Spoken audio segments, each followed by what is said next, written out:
জাতীয় সংসদের ভিত্তিপ্রস্তর স্থাপন ১৯৬২ সালে। ভিত্তিপ্রস্তর স্থাপন করেন আইয়ুব খান।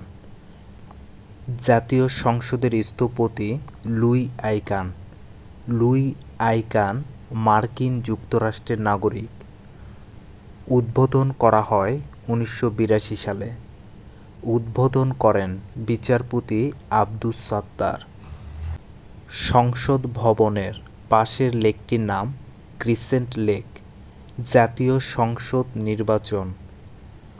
প্রথম জাতীয় সংসদ নির্বাচন ১৯৭৩ সালে। প্রথম নির্বাচনে আসন সংখ্যা ৩১৫টি, সংরক্ষিত মহিলা আসন 15টি। প্রথম সংসদের অধিবেশন বসে ১৯৭৩ সালে। প্রথম সংসদের স্পিকার মোহাম্মদ উল্লাহ। সরাসরি ভোটে নির্বাচিত একমাত্র প্রেসিডেন্ট জিয়াউর রহমান।